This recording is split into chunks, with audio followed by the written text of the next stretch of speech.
The ground here is still being made. People are living on it while it happens. Not history, not geology, now. They built a parliament on a crack that is still widening. A volcano restarted after 9 centuries. They drove toward it. 5 places in Iceland, all of them active. All of them a part of people's daily lives.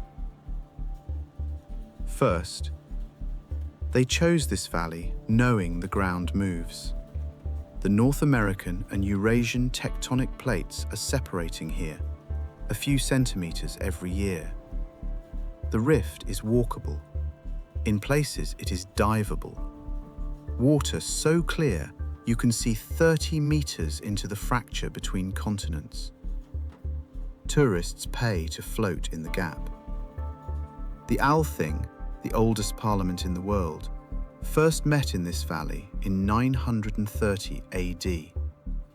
The original assembly ground is now tens of meters further apart than it was at the first meeting.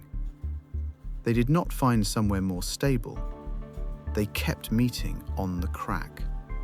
It is still widening. Next, in 2021, Fagradalsfjall restarted after nearly 800 years of silence. The ground trembled for weeks before anything broke through. Then lava reached the surface and began building new land, ground that had not existed the week before. People drove toward it. Tourists queued for hours to walk the edge of an active lava field.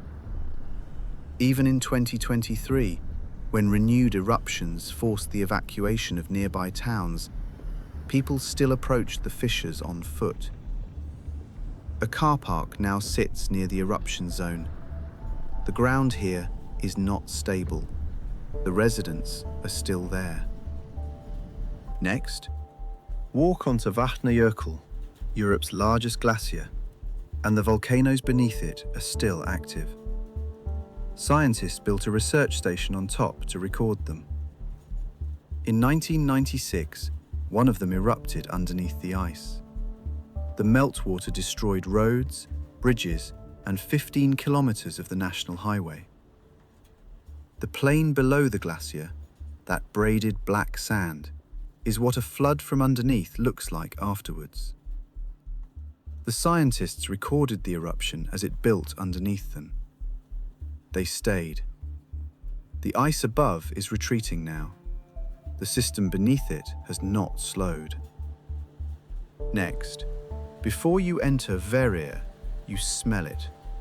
Sulphur, boiling mud, vents releasing gas at temperatures that exceed 200 degrees Celsius, a few meters below the surface you are walking on. Nothing here is still. For centuries, people harvested it. Sulphur extracted from this field supplied a significant portion of Europe's gunpowder production.